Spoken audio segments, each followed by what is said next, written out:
milimo ya usipayu ile milimo ya windola zanu jalime waringi ma wani mwandu ile mamiru agon Nyasaye maduong' moloyo erokamano kuom chako timonwa ng'wono mondo wayudre kawuono e Lolwe TV kae. An kaachiel kod in ma Nyasaye otimoni ng'wono minyalo biro e mbele TV mondo ine weche mag Jehova Nyasaye, iwinj weche mag Jehova Nyasaye, ichak iduog chunyi kuom Jehova Nyasaye. Gima abiro ne mbele ni kawuono, abiro kelo ni geno, kelo ni wach manyalo duogo ni geno, wach maber mar Jehova Nyasaye ma kikawo ka chiedh nadi opong'o chunyi, ka weche manadi kata manadi opong'o chunyi, tidok ir Jehova Nyasaye mar nditi makonyo jogo man kod chandruoge mopogore opogore, to ichak iduogo ibedo in kendo, nikech Nyasaye momiyo in. Dhano ok nyal miyo ibed in kawuono, nikech dhano ne onge chieng' chwech, to kata mana jachien ma wakedo godo ne onge chieng' chwech. Chieng' chwech Jehova Nyasaye kende ema nokawo thuolo mar loso ngima mar dhano. En hono ma Nyasaye notimo, hono motamo daktache. Daktari nyalo medo ni remo, daktari nyalo mi muya gi oxygen, to kogolo oxygen cha to muya chot. Oxygen mar Jehova Nyasaye en oxygen ma ok wanyal ng'eyo kaka Nyasaye ne noloso. Much Nyasaye mamiyo ichung' kawuono, walam Nyasaye nogo manomiyo wa muya. Agoyo ni erokamano jaduong' mar ndalo rieko chieng' maler, pako nyingi Nyasaye mar nditi. Setimo maber kimiyo nyaminwa wadwa kaachiel kod an thuolo mar neno kawuono ni gendi ni mathoth gombo kabisa, kendo ne gichano chenro malach neno gima ginyalo timo kawuono. Moko nopango nyiewo geche, moko nopango chako foundation mag udi madongo. Nyasachwa to wan go onge gima ne wapango kata nwatimo kata ne ok wagombo wang'eyo ni wanyalo neno kawuono, to waneno kawuono kuom ng'wono ni ka jogo manochano chenro madongo dongo to kochopo kawuono. En ng'wono gi hera mari kimiyo wahono mar ngima ma dhano ok nyal miyo ng'ato, onge ng'ama nyalo miyo nyawadgi, kata mana nyathini minyuolo ok nyal miyo, to in iwuon isekomiyowa. Omiyo ago ni erokamano Lwanda. Jomoko ok nyalo yudo ngimani, nyarombo in iwuon kendi yemimiyo ng'ama ihero ngima ya Nyasaye. Yemomiyo agoyo ni erokamano. Wabiro mbele ni sechegi, miyo nyimine, miyo wete, kaachiel nyaka vijana mapod tindo thuolo kaachiel kod it mar winjo wechegi gi chuny mar kano kakonyogi e kinde mabiro, e nying Yesu Kristo Ruoth. Amen. Agoyo ni Nyasaye maduong' moloyo erokamano. Nyasaye osetimonwa maber, osetimoni maber, nyaminwa osetimona maber machopo kawuono. Anyalo neno kawuono kendo anyalo wacho na ngima. Omiyo anwang'o thuolo mar wuotho mabi e mbele ni seche machalo kama, ma wapak Nyasaye maduong' moloyo. Nyasaye osetimoni emino maber, bende osetimona maber. Gima duong' mokela e mbele ni kawuono en wachoni wach mar geno. Seche moko geno nyalo lalni. Geno oselal. Daktari osegolo geno kuomi, mosewachoni ni tuoni ni ok nyal chango. Daktari osewacho ni nanyuola ni niya, goluru jago ni ka uter dala mar Kaluo mondo odhi ochiedhe Kaluo. Iwuok Nairobi kama nitie osiptande madongo dongo, idhi dala Kaluo, ibel kama onge anything. Geno oselal, geno oserumo. Ta adwa wacho ni kawuono ni gima okela e mbele ni kawuono en duogo ni geno, ni pod geno nitie. Geno nolal ni Jairo ka nyare onindo, nyare osehewore. Onge gima nonyalo timo nikech nosetemo gi daktache duto, to nokonyal nyalo. Kano winjo ni wuoi Yesu kalo igweng', Jairo noringo piyo piyo motero report ni nyara ohewore, timna kaka inyalo konyo. Nyako ne oyudo setho. Yesu nowacho ni nyako ninda. Emomiyo abiro kawuono mondo akel ni geno ni gima osechandi aming'ano Yesu pod nyalo loyo ni. Abiro mondo akel ni geno ni tich misemanya aming'ano Yesu pod nyalo mi tijno. Abiro mondo akel ni geno, tuo mosechando ni nyathi aming'ano pod Yesu nyalo change. In iwuon yema podi ok iyudo thuolo mar dhi ir Jehova Nyasaye kod ywak ni Jehova Nyasaye. In iwuon iseketo geno ni mathoth kuom pastor ni, iseketo geno ni mathoth kuom bishop mari, iseketo geno ni mathoth kuom japuonj ni mar kanisa. In iwuon isegolo geno ni mondo iter geno ni iwuon kuom Jehova Nyasaye mondo Nyasaye okonyi. Kech ndiko wacho ne Jakobo ni ka ng'ato nigi chandruok to lem, oluong kanyakla mag jo Kristo mondo lamne yieni. Owacho ndiko wacho ni yieni kod yiewa wan mwabiro lamoni. Ndiko wacho mokwongo no ok yie bishop, ok yie pastor, ok yie ja ote migeno kuome no, to yieni mokwongo ine mitero. You build your faith first. You build your faith first. Gigero yieni mokwongo. Ma yieni bed motegno. Mi wach ni kawuono adhi manyo tich tadhi yudo tich. Iwacho ni kawuono Yesu wuod Nyasaye nyarani osechanda gi tuo kuom kinde malach. Ochango e nying Yesu. Kwadwa yudo somo kitabu mar Isaya 38. Kwadwa yudo somo kitabu mar Isaya 38. Isaiah 38. Tuo mako Ezekia. Ngeni se wuotho e muma mise yudo ndiko no. Tuo mako Ezekia. Ndiko wacho endalogo Ezekia ne tuo kendo ohewore. Janabi Isaya wuod Amos nobiro ire. Ezekia ne geno ni oserumo. Kech no tuo bo hewore. Ngamo hewore en ngama ni ICU. Okonyal wuoyo, okonyal chiemo on his own, onge gima onyalo timo kende owuon. Ezekia ne tuo kendo hewore, onge gima onyalo timo kende owuon. Janabi Isaya wuod Amos nobiro ire mowachone niya, Ruoth Nyasaye wacho ni mondo ilamu mwandu nini yawuoti. Ing'eni Ezekia ne en tajiri, ne en gi mwandu. To mwandu ne ok nyal konye e sechegi ma wawuoyeni. Mwandu ne ok nyal konyo Ezekia. Yawuoyi ne en go moko bende seche moko nyalo. To magi ne ok nyal konye. Nogeno jaode kendo nohero jaode ahinya to ne ok nyal konye. Owachne ni lamu mwandu ni yawuoti ni mar tuo momaki ni biro negi okani change. Haleluya. Inokelni ote dier odi mar tho. Ezekia no kelni ote mar tho. Geno serumo, onge geno. Sa okelo report.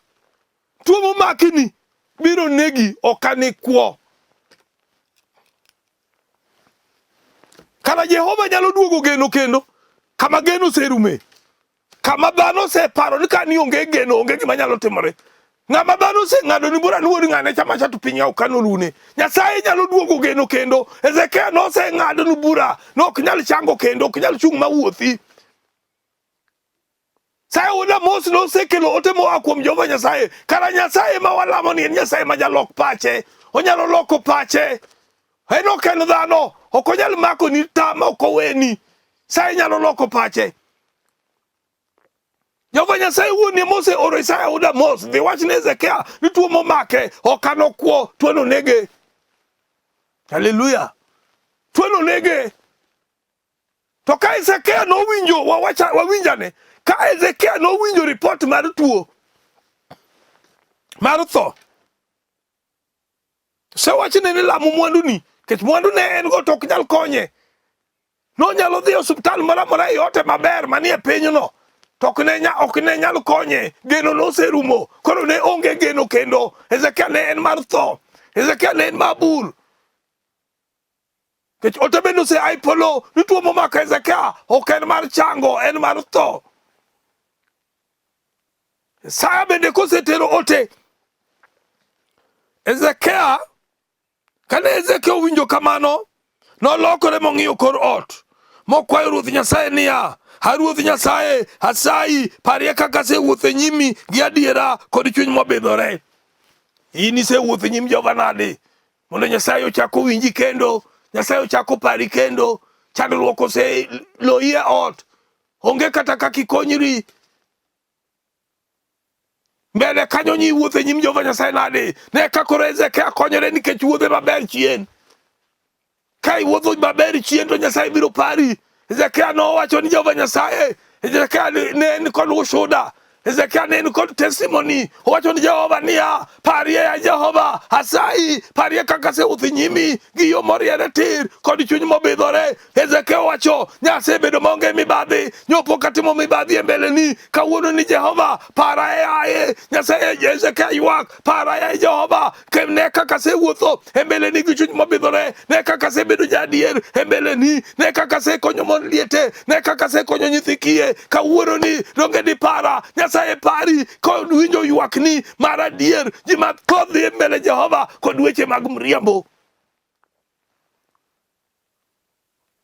Wach osebedo ni matek. Dhi mbele kata jadolo penji wach moneno kuomi tiriambo. Hezekia nobidho wach mbele Jehova Nyasaye. Owacho ni Nyasaye ni Jehova, parie kaka sewuothe mbele ni kod chuny mobidhore katimo gik malong'o ni. Eka ne oywak malit. Bang'e wach Ruoth Nyasaye nobiro ni Isaya niya, dhiyo iwach ni Hezekia ni Ruoth Nyasaye ma Nyasach Daudi kwaru owacho kama, asewinjo kwayoni kendo aseneno pi wang'i, omiyo abiro medi ndalo moromo higni 15. Bende abiro resi kaachiel gi dala Jerusalem e lwet ruodh Asuria, kendo abiro rito dalani. Haleluya. Nyasaye duong', Nyasaye ber. Nyasaye koresi to resi chuth. Oresi gi gigi duto. Oresi gi dalani, oresi gi anyuondi. Jehova koresi, obiro resi. Ne nyaminwa wadwa, in kuom Jehova Nyasaye. Puonj ir Jehova Nyasaye kaka Hezekia nodhi ir Jehova Nyasaye. Isaya nene ni kanyo, ne nyalo konyo Hezekia lamo. To Hezekia kano osetero ote moneno chuny lit mane Hezekia go, nolokore nowuok nodhi.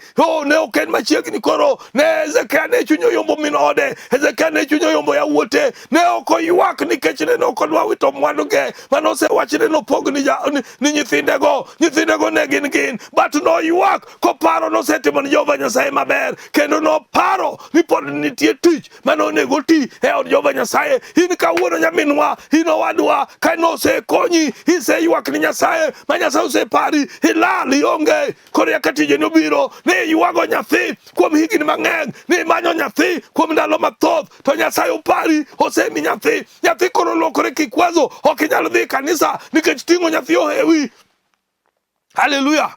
Ne ywago tich kuom ndalo malach, koro kawuono Jehova mi tich. Ne nyawadwa, ne nyaminwa, koro dichi tich mok inyalo lamo Jehova Nyasaye. Hezekia noywak mowacho ni Jehova, parie Nyasachwa, parie kaka setiyoni gi chuny mobidhore, katiyo mbele ni, katimo mana gik malong'o. In ang'ono malong'o mitimo ni Jehova Nyasaye? Haleluya. Ang'o mitimo malong'o ni Jehova Nyasaye? Mondo Nyasaye owinji. Nyasaye nowinjo Hezekia sama owinjore. Ka sanduk oselor ma idhi yiki Hezekia. Ote mar tho oselor. Hezekia tho. Sechego ema Nyasaye nobiro nditi mar lemo. En Nyasaye mok lew. Nochopo sama owinjore. Kata kapod Isaya odhi mabor, to dwokone ni ripot. Wachne Hezekia, na winjo kwayone kendo wach weche madier. Chunya oseyie ni akony amede ndalo. Omede Hezekia ndalo higni 15. 15 ng'eny mathoth. Mago thoth ahinya e ngima mar dhano. Kata wan wayalo injili, ok ang'eyo nan kod higni adi ma Nyasaye osemiya. Ok ang'eyo. Wer wacho ni an ok ang'eyo odiechieng' kata otieno ma Yesu biro luonga mondo adhi ane e dala. Ne ok ing'eyo. Ok inyal ng'eyo. You can prepare. Inyalo ikori kabisa. Mi wachna ikora maber. Dwa loso gigena sani. To sacha mi ikori no, mi dwa loso gigeni no, yama tho bedo chope. Hezekia noikore kendo ne en go mwandu. Nonyalo gero apartments, nonyalo gero udi, nonyalo gero gorofni. To sechego yama ote mar tho nochopo. Hezekia nong'eyo ni kara nitie tho. Kendo nosekelne ote mar tho. Sami neno ber ok inyal ng'eyo ni nitie tho. Sami winjo maber ok inyal ng'eyo ni nitie chandruok. But seche machalo kama, to biro ne Hezekia, nyaminwa wadwa, ripot osebiro, daktari osewacho ni, do ote malemo ni, osewacho ni wach ni tek, ma ok nyalore, ma esa, ma ini won, iweyo jaote, iweyo daktari, idhi ir Jehova, ajuoke, daktari ma daktache, Nyasaye ma kidhi ire gadier, kaka Hezekia nodhi, to loko pache, Nyasaye nyalo loko pache, ma chak medi higa kendo. Kata ka ne ndalo ni oserumo, ne okwani ni dweche, ne okwani ni weeks, ne ok nyalo rumo. Nyasaye nyalo lokore. Nolokore ne Hezekia, mane report mar tho osechopo kuome. Haleluya. Lamo Nyasaye nadi nyaminwa ino wadwa. Be idhi ir Nyasaye gadier, be ichung'i adier. Hezekia ne en kod adier ma nonyalo wacho ni Jehova Nyasaye. Ke Nyasaye ok en dhano. Onge iwacho ne en silent listener in every conversation. He's a visitor in every table. Mesa ka mesa moketi michieme. Jehova mar nditi ni mesa no. Ok inyal nene to en jachiemo, en kanyo kodi mos. chiko ite ni mbekini migoyo, chiko ite ni weche miwacho, chiko ite kata ka in kod nyathi moro makich midakgo, misiko chuno ifuono lembe, misiko idhiro wiye, iparo ni dhiro wiye nikech ng'ama neni onge, ana onge machiegno kanyal neni, but Jehova to neni, en wendo manie mesa ka mesa, en wendo manie conversation mbaka ka mbaka migoyo, Jehova ni e iye, dhoko contribute, but owinjo kendo neno. Saya no Ezekiel no ng'eyo ni Jehova nitie sechego, nolokore mong'iyo kor ot mowachne, owacho ni Nyasaye weche madier mane ong'eyo mosetimo. Do you have a testimony? Be in kod gimoro maber misetimo nyathi moro makich? Be in kod gimoro maber misetimo ma inyalo dok go igweng'u, inyalo wacho ni mana timo miyo mani, inyalo wacho ni Nyasaye sama wacho chopo, kech wan kod bura mbele Jehova, sama sa uchopo kila ng'ato biro bedo kod kesi mbele Jehova. Ezekiel ne kod weche makodhi mbele Jehova to nodhi wacho ang'o misetimo maber minyalo dhi mbele Jehova Nyasaye michunga dier ni Nyasaye awacho niya mani magi ma Nyasaye timo. In chief mar gweng' Chilielo biro kod report ma elo, Ezekiel be ne ruoth, Chilielo biro gi report mar ima elo, biro iri yaka koro Chiliel ni neno ni nyako mihongo mar dendi yaka ang' ni lone chandruok mare, ka en mama moti tiri yamene mama dhi kucho kadwa winjo wachinino kechidwa mayo Chiliel lo. Ezekiel ne en ruoth to ne en ng'ama osetimo time mabeyo, nobedi ne en kod mibadhi manosemayo go mondo liete puothe, nosemayo go nyithi kiye puothe, ne Jehova ok do winje. Nyasaye winjo Ezekiel nikech Ezekiel ne en kod proper testimony, ne en kod gima osetimore maler mosetimo wuon ngimane ni jomo chando. Emomiyo wacho ni kawuono nyaminwa, ka Nyasaye omi responsibility mar bedo jatelo, mar konyo ganda kamoro amora ma intie, ibed bishop, ibed pastor, ibed lay reader, ibed japuonj, ibed ng'ama nadi, kata in chief, kata in assistant chief, kata in dio, nyaka ing'e ni tiyo ni ng'at machielo, kik ipar ni tiyo ni sirkal, itiyo ni Jehova, nikech jomi tiyo ne gin joge Jehova Nyasaye, gin mondo liete, gin nyithi kiye, gin jomo chando, tinyanyasa gi, kaburo chope mbele ni, onge kaka ni lokri. Ezekiel noyudo gimonyalo lokorego, inibiro lokori gang'o? Wadwa sama kamanyo initie, tichini nyo en mana diyo mondo liete, tichini nyo en mana mayo mon gwen e kor gweng', ni akitim nigi gimitimo to in sirkal oketi kendo sirkal chuli, kanisa oketi kendo kanisa oriti maber, to podi itimo time makinyume. Ezekiel ne en ng'ama obidhore mowacho ni Jehova ni parie kaka sewuotho mbele ni kod bidhruok. Bidhruok en gima muhimu kabisa e ngima mar dhano. Integrity gi dho kisungu, timo ni ji ratiro. Nyaminwa kinde chopo mibiro bedo mbele kum kendi wuon, tenda kwa kiti ya enzi kendi wuon, onge ng'ama chielo, jaodi onge, nyithindi onge, dong kendi gi Jehova Nyasaye. Biro bedo nang'o? Idhi konyori nadi? Wayudi somo e Habakuk 2. Wayudi somo machielo e Habakuk 2. Amor kodi nyathi Nyasaye, kendo ageno ni winjo wechegi to wechegi konyi. Kapar ni wechegi gin weche mana mawiti, wechegi konyi. Kadwa ni dhi ing'i ane Nyasaye mor kod ng'at mabidhore. Nyasaye ok mor kod joma bayo wach ni ji. Nyasaye mor kod ng'ama wuoyo gi chuny mobolore, ng'ama onge ng'ai e chunye. Mae momiyo Ezekiel dwa yudo kony. Ezekiel dwa yudo konyruok, dwa lokore, dwa mede higni 15. Nikech owacho ni Jehova, ng'iye kaka sewuotho mbele ni gi chuny mobidhore, katimo mana gik malong'o ni. In oketi e dolo mar Jehova, to gik mitimo gin mana gik malong'o mamoro dendi wuon. Ama moni time gik mabeyo ni, nyaminwa iwacho no wari, to gik mitimo gin gik mamoro mana in wuon. Ama moni time gik manyalo moro Jehova Nyasaye. Wacho Ezekiel wacho katimo gik malongo ni. Tima ngono malongo ni Jehova Nyasaye. Kitimo gik malongo ni Jehova Nyasaye to Nyasaye biro pari sama chandro koro biro. Nitie nyimine sama wueni makoro onge kata school fees. Mane otema Isaia okelo nigi. Thuolo mar ywak ni Jehova mondo mi school fees maesa. Kito wacho no Isaia 14 i Johana 14 dala wuora nitie udi mang'eny mandu to fango momiyo wachandore piny to Nyasaye ni konyruok.